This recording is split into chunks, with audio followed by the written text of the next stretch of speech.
weird. Why would the Fortress of Meropide be built right above a sluice gate for the Primordial Sea? Who built this place anyway? Your expression tells me you think this might be part of a vast, complicated conspiracy. To be honest, you might find the actual answer may be exceedingly boring. It's just that the secret of the Forbidden Zone had been long forgotten by the nation before I rediscovered it with my research. There's no single founder of the Fortress of Meropide in any traditional sense. What we know about its history has been left to us by the people who used to live here. When the previous Hydro Archon Egeria ruled the land, all convicted criminals from Fontaine were exiled. The people drove the criminals away like a wolf pack chasing away the banished. The criminals received no sympathy of any kind from the people. They were exiled to the desolate seaside, where they experienced only pain, struggle, and the bone-chilling cold. Some of them began to repent and prayed to the Hydro Archon, asking if there was still anything they could do. The Hydro Archon took pity on them and said, "You may go guard my secret, deep underneath the waves." And so, leaning on the power of the Hydro Archon, they gathered underneath the sea and began to build a fortress. They became a community down there in the deeps, and over the years helped it to grow.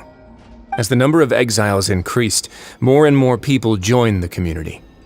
When the first group of exiles died, they left the yet unfinished fortress to their successors. The Hydro Archon continued to lend her support, allowing the fortress and what it stood for to continue growing ever larger. Before long, this dark underwater fortress became the sinner's only home. And with that, the people here stopped referring to the fortress as a prison.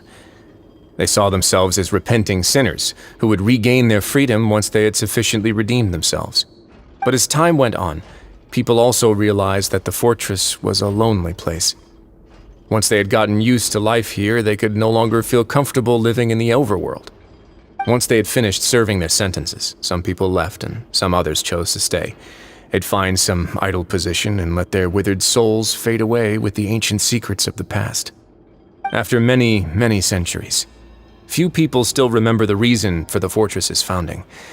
Now they just see it as an integral pillar of Fontainian society, as the place where criminals deserve to be sent. Now and again, researchers manage to break one law or another and live out their days in the fortress. I learned all this from an elderly historian. Everyone else just thought he'd made it all up. But now you know every part of that history is true. Indeed. It's just as the prophecy says. If this gate fails, then everyone will be dissolved into the sea. To be frank, not really. But sadly, that hasn't stopped this prophecy from proving all too accurate. Prophecies are troublesome things. Just hearing one will create the first wave of panic. Seeing signs of it will bring about the second, and actually witnessing it in real time, the third. Let's go somewhere else. I want to show you something.